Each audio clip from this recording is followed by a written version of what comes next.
सच्चिदानन्दरूपाय विश्वोत्पत्त्यादिहेतवे तापत्रय विनाशाय श्रीकृष्ण वयं नमः। श्रीमद्भगवद गीता अध्याय 14 मंत्र 21वां।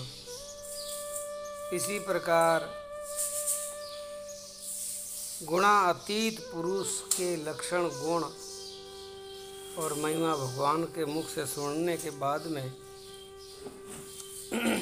अर्जुन ने भगवान से पूछा, है प्रभु, इन 3 गुणों से अतीत जो पुरुष होते हैं वो किन किन लक्षणों से युक्त होते हैं?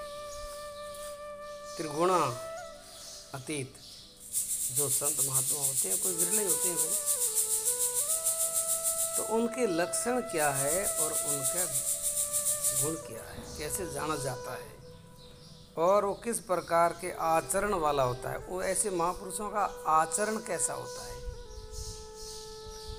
तथा हे प्रभु, मनुष्य किस उपाय से इन तीनों गुणों से अतीत होता है? देखो ये बात पूछिए, 3 गुणों से अतीत अगर आदमी कोई होना चाहे तो उनका उपाय क्या है? कितनी बढ़िया बात है, सब बात पूछ ली। भगवान बोले, हे अर्जुन, जो पुरुष सत्वगुण के कार्य स्वरूप प्रकाश, सत्वगुण का कार्य क्या है? प्रकाश।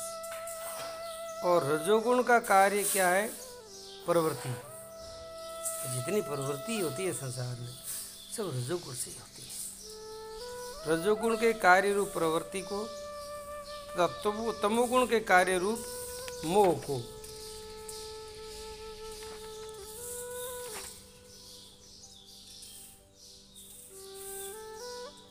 प्रवृत्त होने पर भी न द्वेष करता है और न निवृत्त होने पर उनकी आकांक्षा करता है। मतलब 3 गुणों का कोई भी जो प्रभाव है उसके ऊपर नहीं पड़ता है। न तो उनके 3 गुणों का प्रवृत्त होने से न तो उसमें वो द्वेष करता है और न निवृत्त होने पर उनकी कोई आकांक्षा करता है। मतलब वो सदा एक रस में रहता है, 24 घंटा अपने एक अपनी मस्ती में रहता है। गुण उनके ऊपर कोई असर करता ही नहीं। जो साक्षी के सदृश, मतलब साक्षी की तरह, जैसे देखना आ रहा सबसे न्यारा, देखना आ रहा सबसे न्यारा, तो जैसे साक्षी के सदृश स्थित हुआ, गुणों के द्वारा विचलित नहीं किया जा सकता। गुण ही गुण में बरतते हैं, ऐसा समझता हुआ जो सच्चिदानंद घन परमात्मा में एक ही भाव से में स्थित रहता है एवं उस स्थिति से कभी विचलित नहीं होता। मतलब गुणों के साथ में वो कभी भी तादात्म्य नहीं करता। बात ये है, वो अपनी स्वयं की महिमा में रहता है, स्वयं के स्वरूप में रहता है, स्वयं की स्थिति में रहता है। वो स्थिति में कभी भी उसके अंदर वो विचलित नहीं होता है। गुण ही गुण में वर्तने का कारण इंद्रियां जो है, ये इंद्रियां जो है ये रजोगुण प्रधान है और इंद्रियों का जो विषय है वो तमोगुण प्रधान है और इंद्रियों का जो देवता है वो सत्वगुण प्रधान है। अब देखो, विषय नहीं होती है तो इंद्रिया प्रवृत्त किस में करेगी? या इंद्रियों का देवता अगर काम नहीं करता है तो इंद्रिया काम नहीं करती। इसलिए गुण ही गुण में वर्त रहे हैं। लेकिन मैं इन सबों को जानने वाला, इंद्रियों को, इंद्रियों के देवता को और इंद्रियों के विषयों को, इन तीनों को जानने वाला होने से मैं इनका दृष्टा हूँ, मैं साक्षी हूँ। ये भाव ये है।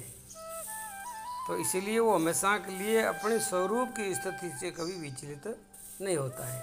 और परिवर्तन जितना होता है वो सब गुणों में होता है, प्रकृति में होता है, संसार में होता है, परिवर्तन होता रहता है। तो ऐसा जो एक ही भाव में स्थित जो रहता है वो हमेशा के लिए संसार से सर्वथा अतीत हो जाता है, गुणातीत हो जाता है। ये गुणातीत पुरुष के अभिमान रहित अंतःकरण में तीनों गुणों के कार्य रूप प्रकाश, प्रवृत्ति और मोह आदि जितनी जो वृत्तियाँ प्रकट होती है और किसी काल में भी इच्छा द्वेष आदि विकार उसके भीतर पैदा नहीं होते हैं, तो वो पुरुष गुणातीत माना जाता है।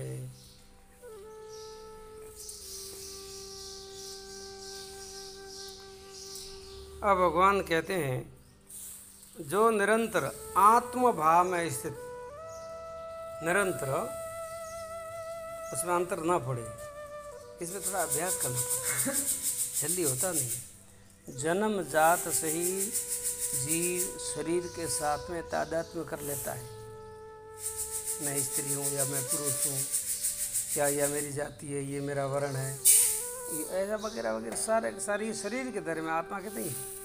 लेकिन आत्मा उस शरीर के साथ में घुल मिल जाता है तो शरीर के सारे क्रियाकलाप को अपने ऊपर आरोपित कर लेता है, फिर अपने को मान लेता है कि मैं ऐसा हूँ। यही गलत है। आत्म भाव में स्थित, सुख दुख को समान समझने वाला, मिट्टी पत्थर और सूर्ण को समान भाव वाला ज्ञानी, प्रिय तथा अप्रिय को एक सा मानने वाला और अपनी निंदा स्तुति को भी समान भाव वाला। अब वो प्रकृति से पैदा होने वाली हर वस्तु, जैसे पत्थर या सोना, सोना भी धरती से पैदा होता है, पत्थर भी धरती से पैदा होता है, तो प्राकृतिक चीज़ें हैं। ये तो मनुष्य ने अपनी सुविधा के कारण, अपने हिसाब किताब के कारण उनका इस कीमत कम ज़्यादा बना रखी है, मनुष्य ने, है नहीं। प्रकृति के दृष्टि में तो हीरा और पत्थर, सोना और पत्थर एक समान ही होता है, ऐसा ज्ञानी देखते हैं। ज्ञानी की ऐसी दृष्टि होती है। इसीलिए जो मान और अपमान में भी सम रहता है। अब उसको मान अपमान कैसा, किसका मान और अपमान होता है, ये सब कल्पना है। मित्र और वैरी के पक्ष में भी वो सम रहता है।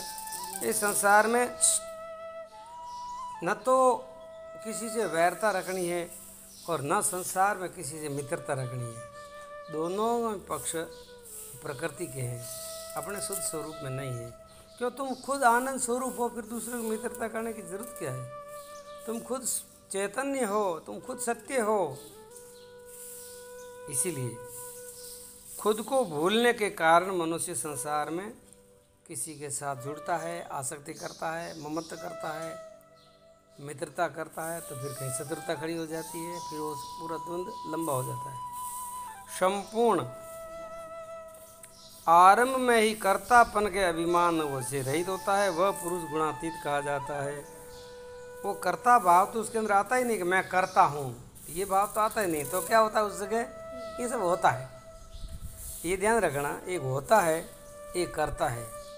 तो कर्ता भाव से चेतना बन जाती है, हो रहा है, होता है, वो कभी बनता नहीं।